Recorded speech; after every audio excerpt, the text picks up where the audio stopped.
63-cü suala baxaq. Kalium sulfat dissosiasiya edir 2 kalium kationuna və 1 sulfat anionuna. Dissosiasiya dərəcəsi 80%, yəni 2 molun 80% dissosiasiya edib sərf olub. Yəni 1,6, bura 1,6 yazıram. Kationların miqdarını soruşur. 3,2-yə bərabər olacaq. Doğru cavab Y bəndi olacaq. Zülalların tərkibində hansı amin turşu qalıqları ola bilər? Alfa amin turşuları. Məsələn, 2 amin propan turşusuna baxaq. Bu propan turşusudur.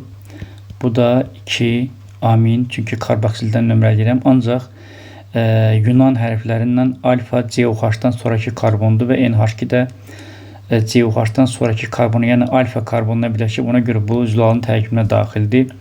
3 amin butan turşusu. Amin gəlib 3-cü karbona birləşir. Bu isə beta amindir. Bu zülalın tərkibinə daxil deyil. 3 amin 2 metil propan turşusu. Burada deməli 2 metil, yəni ikinciyə metil yazıram, üçüncüyə amin yazıram. Amin alfa və beta karbonuna birləşir. Bu da zülalın tərkibinə daxil deyil. Amin etan turşusunu yazıram.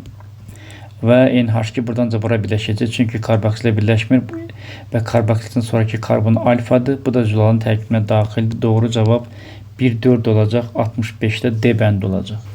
66-cı sual. Natrium hidroksid üstəgə kükürt natrium sulfid. Natrium sulfid üstəgələk su. Kükürt sıfırdan gəlir. Kükürt mənfi 2-yə 2 elektron. Kükürt sıfırdan gəlir. Kükürt müsbət 4-ə 4 elektron yerini dəyişirəm. İxtisar 2-ni yazıram sağda, mənfi 1-in qabağına, mənfi 2-in qabağına. Natrium sağda 6 dənədir, bura 6 yazıram. Kükürt sağda 3 dənə, bura 3 yazıram.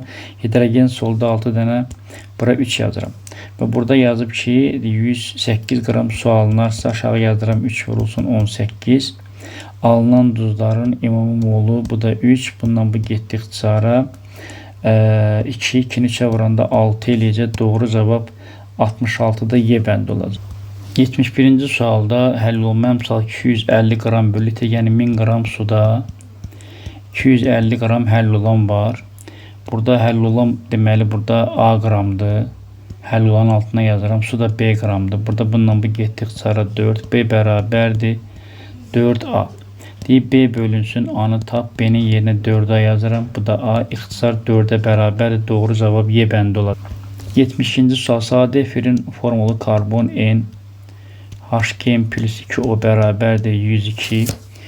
Burada 14M plus 18 bərabərdir 102. 14M bərabərdir 102-dən çıxıram 18-i eləyir 84. N də buradan bərabərdir 6. Sadə efirdə 2 spirtin qarışığından ibarətdir. Və əgər sadə efirdə 6 karbon varsa, onda spirtdə 3 karbon var. Bu da C3H7 OH-dır. Burada da deməli ümumi atom 12 olacaq. Doğru cavab D bəndi olacaq. Bu sualı çox rahat həll eləmək olar. Kalium NO3 yazıram, bir də azot yazıram. 50,1, yəni kütlə payını kütlə kimi götürün. 50,5, bura yazıram A. Bu 101, burada yazıram 14. Buradan da doğru cavabı 7 eləyəcək. 79-da kalium hidrid üstəgəl su, kalium hidroksid üstəgəl hidrogen, M qram, 40 qram, 56 litr, 22,4. Buradan 40 vurulsun 56 böl 22,4. Bu da 100-ə bərabər olacaqdır. 84-cü sualda əsas tənlik P xloru 3 üstəgəl xlor 2 bərabərdir P xlor 5-dir.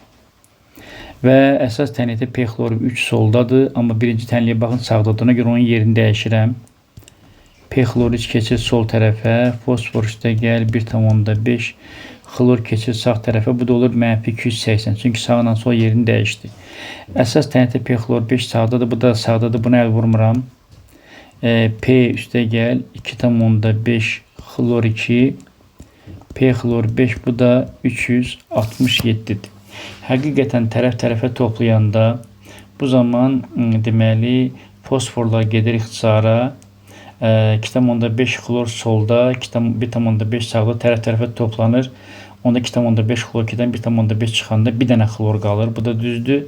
ve P-klor 3 solda, P-klor 5 sağda düzdür. Yəni bunlar tərəf-tərəfə toplanır.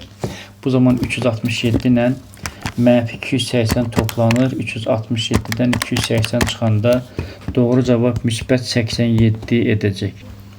Bu sualda deməli glukoza karbon 6, H12O6 əmələ gəlir.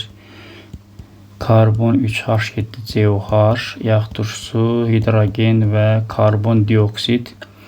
Deməli burada karbon solda 6 dənədir, 4'ü burada var, 2'si qaldı, bura 2 yazaram. Hidrogen solda 12 dənədir, 8'i burada, 4'ü qaldı, 2'ni bura yazaram.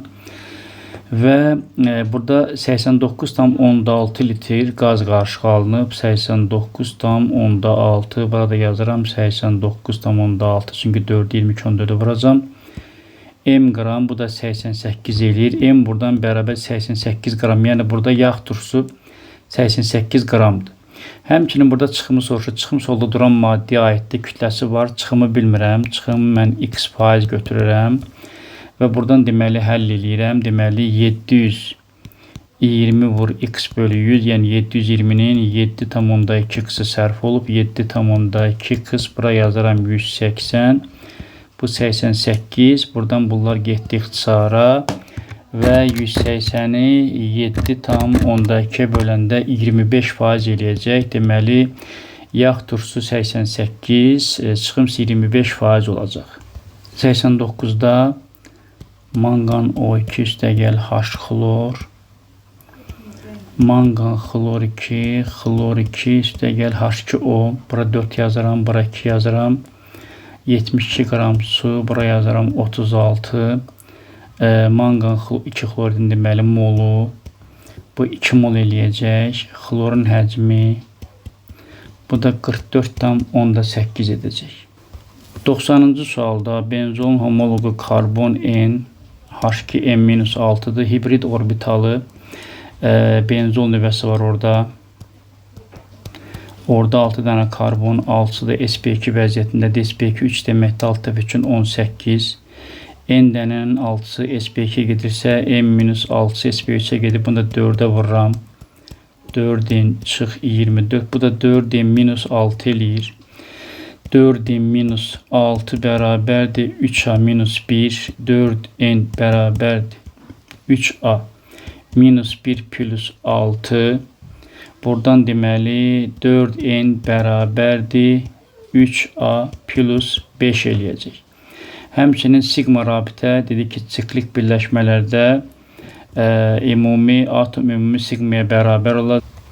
Ümumi sigma ümumi atoma bərabərdir 3N-6 bərabərdir 2A. Buradan deməli hər tərəfi 3N-6 hər tərəfi deməli bölürük 2'yə 1,5N -3 bərabərdir A. Sonra biz yuxarıda yerinə yazırıq. Deməli 4N bərabərdir 3 vurulsun. A'nın yerinə 1,5N çıx 3. Burada plus 5 də var. Buradan 4N bərabərdir 4,5N. Deməli -9. Buradan deməli 4,5N 3'ü -3'ə vuran 9. -9'dan 5'i toplayanda -4 eləyir. Buradan 4 bərabərdir 0,5N. N buradan 8'ə bərabərdir. Bu karbon 8 H10'dur. Bizdən A'nı soruşur. N'i burada yerinə yazaq. 3 vurulsun 8. Çıxılsın 6 bərabərdir 2A 24. 24'dən 6 çıxanda 18. 18'də 2'yə böləndə A da buradan 9'a bərabərdir. Və X maddəsinin nisbi molekul kütləsi dediyinə görə deməli burada 8'i vururam 12'yə, üstə gələk 10'u da vururam 1'ə. Bu da deməli 106'ya bərabər olacaq. Deməli biz A'nı tapdıq 9, formulu C8H10, M'i 106 tapdıq.